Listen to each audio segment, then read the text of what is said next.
जनगणना को लेकर हमारे चैनल पर पूर्व में कई वीडियोस पोस्ट किए जा चुके हैं, जिसमें हमारे व्यूअर ने हमें कमेंट में कई सारे व्यूअर ने ये सवाल पूछा कि हमारी जनगणना हो गई है, इस बात का हमें पता कैसे चलेगा, क्या वास्तव में हमारी जनगणना हो गई है।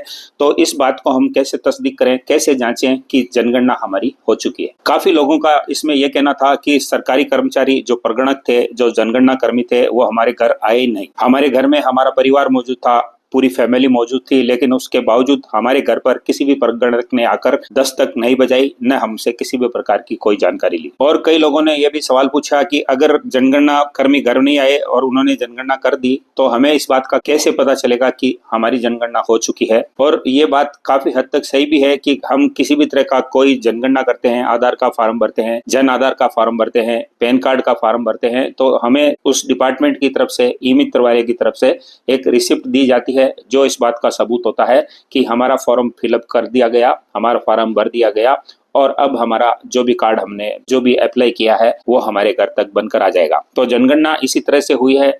प्रगणक ने सवाल पूछे हैं, सेल्फ इन्यूमरेशन फॉर्म भरा गया है, लेकिन हमारे पास इस तरह की कोई रसीद नहीं आई, तो हमें कैसे पता चलेगा कि हमारे घर की, हमारे परिवार की जनगणना हो चुकी है। कई व्यूअर के मन में यह भी सवाल है कि जनगणना कर्मी प्रगणक हमारे घर आए, कईयों ने फोन पर ही बात कर ली और उन्होंने सिर्फ 1 या 2 सवाल पूछे और उसके बाद उन्होंने फोन को डिस्कनेक्ट कर दिया और वो चले गए। तो क्या वास्तव में उन्होंने हमसे सभी सवालों के जवाब ले लिए, या हमारी जनगणना हुई नहीं, अधूरी हुई, या किस प्रकार से पूरी हुई? तो दोस्तों, इसमें मैं आपको ये क्लियर कर दूं कि जनगणना में जो सेल्फ इन्यूमरेशन फॉर्म भरा गया था तो उसमें मैक्सिमम सवालों के आपने पहले ही जवाब दे दिए थे। तो जनगणना प्रगणक के सामने आपकी स्थिति लगभग क्लियर हो चुकी थी। उनको पूछने के लिए 1 या 2 ही सवाल थे कि आपका घर पक्का है या नहीं है, और अगर वो आपके घर पर, आपके दरवाजे पर आए तो उनको आपका घर दिख गया कि आपका घर छोटा है, बड़ा है, कच्चा है या पक्का है। इसी प्रकार आपके घर में गाड़ी है या नहीं है, ये सारी कॉमन 2-3 चीजें आपके घर को देखने मात्र से प्रगणक को पता चल गई होंगी। तो कमोबेश सभी घरों की लगभग स्थिति सेम होती है। किसी भी घर में, किसी भी परिवार में आप चले जाओ तो छोटा कच्चा पक्का घर सभी के पास होता है। मोटरसाइकिल, 4 व्हीलर लगभग आज के दौर में सभी लोगों के पास है। तो हो सकता है कि एक अंदाजे से प्रगणक ने आपकी डिटेल को फिल कर लिया हो, क्योंकि सेल्फ इन्यूमरेशन फॉर्म में आपने लगभग आपकी अपनी डिटेल को फिल कर ही दिया था और मैक्सिमम लोगों ने ये फॉर्म भर दिया था। इस फॉर्म को भरने का तरीका भी हमने हमारे वीडियो में बताया था। आपको मैंने सेल्फ इन्यूमरेशन फॉर्म किस प्रकार से भरा जाता है, उस फॉर्म को भरकर ऑनलाइन बिल्कुल अपने वीडियो में पूरे अच्छे तरीके से बताया था। उस वीडियो को अगर आप देखना चाहते हैं तो आप हमारे चैनल पर जाकर उस वीडियो को देख सकते। तो इस वीडियो में मैं आपको ये बताऊंगा कि आपकी जनगणना हुई या नहीं हुई। अगर हो गई है तो आप उसको कैसे चेक कर सकते हैं, किस प्रकार पता लगा सकते हैं कि आपकी जनगणना हो चुकी है। लेकिन दोस्तों, वीडियो आगे बढ़ने से पहले, चूंकि ये वीडियो बहुत ज्यादा जानकारी देने वाला और धमाकेदार है, इसलिए इस वीडियो को अभी एक लाइक कर दीजिए। इसके साथ साथ अभी तक आप हमारे चैनल से नहीं जुड़े हैं तो इस चैनल से जुड़ जाइए, इसको सब्सक्राइब कर लीजिए और बेल आइकन और हाइप बटन जरूर पुश करिए। इसके अलावा आप हमें इंस्टाग्राम, फेसबुक और टेलीग्राम पर भी देख सकते हैं, वहां पर भी आपको इसी तरह के वीडियोस देखने को मिल जाएंगे। तो जनगणना के बारे में मैं आपको बता दूं कि अभी जो जनगणना का ये दौर चला है, ये पहला दौर है और ये खत्म हो चुका है। इसमें सेल्फ इन्यूमरेशन फॉर्म भरवाया गया था, आपके मकानों की गिनती हुई थी और कुछ ऐसे सवाल थे जो सरकार ने ऑनलाइन जारी किए थे, वो सभी लोगों से पूछे गए थे। लेकिन एक्चुअल जनगणना अभी शुरू नहीं हुई है। अब जो जनगणना शुरू होगी वह एक्चुअल जनगणना होगी। अभी सिर्फ मकानों की लिस्टिंग हुई है और ये जनगणना का एक पहला दौर गुजरा है। अब सेकंड दौर जो आएगा उसमें बारीकी से सभी सवालों के जवाब आपसे मांगे जाएंगे और वास्तविक जनगणना वही होगी। तो अब मैं आपको उस सवाल का जवाब देता हूं कि आपकी जनगणना हुई या नहीं हुई, क्या प्रगणक ने आपकी जानकारी को फीड किया या नहीं किया, आपके साथ लापरवाही तो नहीं हो गई है, यानी कि लापरवाही में आपका घर छूट तो न गया है, आपका नाम फीड करने से रह तो नहीं गया है, क्या जनगणना के जरिए आपके मकानों का और आपका डेटा सरकार के पास पहुंचा है या नहीं पहुंचा है। तो ये कई सारे सवाल हैं जिनका जवाब हर आदमी जानना चाहता है। हर आदमी के जहन में ये सवाल हैं और इन सवालों का जवाब आसानी से नहीं मिल पा रहा है। तो बारीकी से सभी इन सवालों के जवाब इस वीडियो में मैं आपको बताने की कोशिश करूंगा। तो सबसे पहला तरीका है कि आप इसको ऑनलाइन चेक कर सकते हैं कि आपका वेरिफिकेशन हुआ या नहीं हुआ। बहुत आसान तरीके से, सही तरीके से आप इसको चेक कर सकते हैं। इसके लिए सेंसस 2027 की जो आधिकारिक जनगणना की वेबसाइट है, आपको उस वेबसाइट पर जाना है और वहां पर अपने राज्य को ढूंढकर आपके मोबाइल फोन से, जैसे आपने एनुमरेशन फॉर्म भरा था, उस मोबाइल नंबर से एक OTP के द्वारा आप इस वेबसाइट में चले जाइए और वहां पर पर आपकी जो जानकारी है वो आपको मिल जाएगी।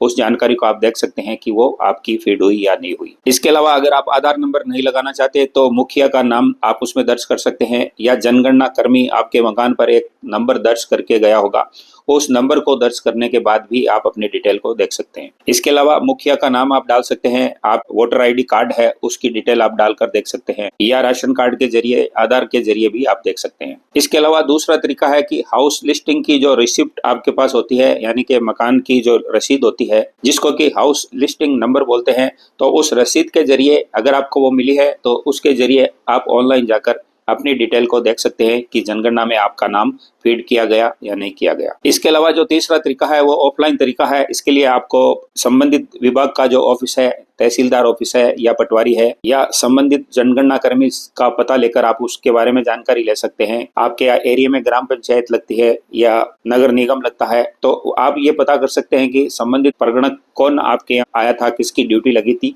तो उस व्यक्ति से जाकर आप इसकी डिटेल ले सकते हैं। अब आपको जो सावधानी रखनी है, जिस बात का ध्यान रखना है वो ये है कि आपसे किसी भी तरह का कोई कहीं पर भी आप जाते हैं ऑनलाइन तरीके से, ऑफलाइन तरीके से, तो आपको कोई लिंक पे क्लिक नहीं करना है। किसी भी तरह का कोई ओटीपी आए तो किसी भी व्यक्ति को आपको ओटीपी नहीं बताना है।